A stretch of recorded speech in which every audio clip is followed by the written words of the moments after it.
Hello viewers, मैं doctor Anjali Maurya आप सभी का स्वागत है हमारे चैनल आयुर्वेदा आरोग्य में। फ्रेंड्स, थोड़ी मात्रा में तनाव या स्ट्रेस होना हमारे जीवन का एक हिस्सा है। इसका बेनिफिट ये होता है कि किसी काम को करने का प्रेशर जब बनता है तो काम और अच्छे से और जल्दी पूरा होता है। पर जब यह तनाव एक्सेस में हो जाए और अनकंट्रोल्ड होने लगे तो इसका इफ़ेक्ट हमारे शरीर और मन पर नकारात्मक रूप में होने लगता है। यह नेगेटिव थॉट्स कब डिप्रेशन या अवसाद में बदल जाता है व्यक्ति को पता ही नहीं चलता। अवसाद किसी भी उम्र में हो सकता है, मगर मोस्टली यह 40 वर्ष के आसपास ज़्यादा देखने को मिलता है। आजकल के बच्चे जितने तनाव में रहते हैं, लगभग 60 साल पहले मानसिक रोगी उतने तनाव में रहते थे। फ्रेंड्स, हमारा दिमाग और मन दोनों अलग अलग चीज़ें हैं। जैसा कि मैंने अपने पिछले वीडियो में बताया था कि दिमाग या ब्रेन जो कि पूरे शरीर को चलाता है और हमारा मन उसे कंट्रोल करता है। जैसे कंप्यूटर में सॉफ्टवेयर, प्रोसेसर और हार्डवेयर होता है, वैसे ही मानव मन, मस्तिष्क और शरीर का बना होता है। जैसे कंप्यूटर में चाहे जितना अच्छा हार्डवेयर डाल दें, वह बिना सॉफ्टवेयर के नहीं चलेगा। वैसे ही हमारा मन है। एक स्वस्थ शरीर में स्वस्थ एवं सम्यक मन का होना नितांत आवश्यक है। दोस्तों, यह पूरी ह्यूमन साइंस माइंड के सॉफ्टवेयर और माइंड के हार्डवेयर पे काम करती है। हमारे सेंस ऑर्गन इंफॉर्मेशन रिसीव करके ब्रेन तक पहुंचाते हैं और हमारा मन उसे करने को कहता है। यानी कि हमारा मन सबसे पहले चलता है और हमारी बॉडी की सारी एक्टिविटी को कंट्रोल करता है। जैसे कंप्यूटर में वायरस आ जाते हैं तो कंप्यूटर के सारे फंक्शन को स्लो कर देते हैं, उसे डंप कर देते हैं। वैसे ही ह्यूमन सॉफ्टवेयर अर्थात मन में दुख जैसे आता है, धीरे धीरे कैसे वो अपनी फाइल बनाकर पूरे माइंड पर कब्जा कर लेता है और हमारी सारी एक्टिविटी को स्लो करके हमारे डेथ की फाइल को खोलता है और धीरे धीरे हम उदास होकर बीमार फील करते हैं। आज हम जानेंगे कि 3 वो कौन सी कंडीशन है जिससे व्यक्ति अवसाद या डिप्रेशन में चला जाता है और उसे पता भी नहीं चलता।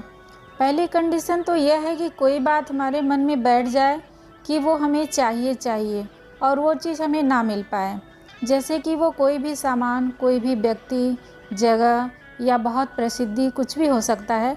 दूसरी कंडीशन यह है कि कोई भी चीज़ हमें नहीं चाहिए पर वो मिल रही हो, उससे बार बार हमारा सामना हो रहा हो और हमने अपने मन में बैठा लिया है कि हमें नहीं चाहिए, जो कि मन में किसी के लिए द्वेष उत्पन्न करे। और तीसरी कंडीशन ये है कि कभी चाहिए और कभी नहीं चाहिए, ऐसी स्थिति उत्पन्न होने लगे। अगर मिल रहा हो तो ज़्यादा चाहिए और मिल रहा हो तो और ज़्यादा चाहिए। इस तरह की तृष्णा या इच्छा, एक्सपेक्टेशन व्यक्ति के मन में बार बार आए और इसकी एक फाइल बनने लगे जो माइंड में बहुत सारा स्पेस कवर करने लगे। बार बार इसका रिपीटेशन होने लगे और माइंड को करप्ट करने लगे। आप इससे ज़्यादा कुछ सोच ही नहीं पाएंगे, कुछ कर भी नहीं पाएंगे, आपका सारा काम बंद हो जाएगा।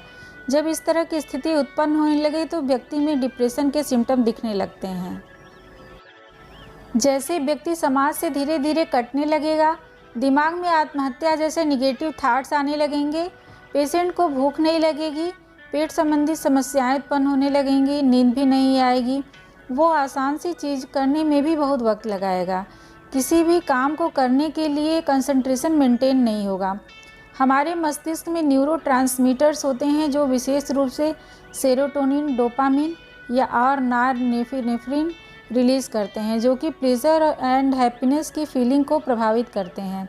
लेकिन अवसाद की स्थिति में यह इम्बैलेंस हो सकते हैं। फ्रेंड्स, डिप्रेशन में जाना ओवर थिंकिंग का नतीजा है, जिसमें हमारा दिमाग उन प्रॉब्लम्स को क्रिएट करने लगता है जिनका कोई अस्तित्व ही नहीं होता। जब तक आप बीमारी को एक्सेप्ट नहीं करते, आप उससे लड़ नहीं सकते। जब आपको लगे कि आप डिप्रेशन में फंस चुके हैं, अपने चित्त या मन को शांत करके विचार करिए और अपने आप को प्राणायाम, ध्यान और विपश्यना को समर्पित करिए। ऐसा करने से आप देखेंगे कि कैसे धीरे धीरे डिप्रेशन की फाइल खुलती है और कैसे इसे प्रैक्टिस से डिलीट और रिमूव किया जा सकता है। विपश्यना के जरिए आप में एक पॉजिटिव एनर्जी का संचार होने लगेगा और आप अपने आप को ठीक करने के बावजूद कई मानसिक एवं शारीरिक बीमारियों से भी निजात पा सकते हैं। दोस्तों, शरीर की हर कोशिकाओं पर हमारे विचारों का प्रभाव पड़ता है। अगर विचारों में नकारात्मकता ज़्यादा होगी तो रोग प्रतिरोधक क्षमता घटने लगेगी और आप अधिक बीमार महसूस करेंगे। डिप्रेशन या अवसाद मन से आया है तो मन से ही जाएगा। Okay friends, thanks.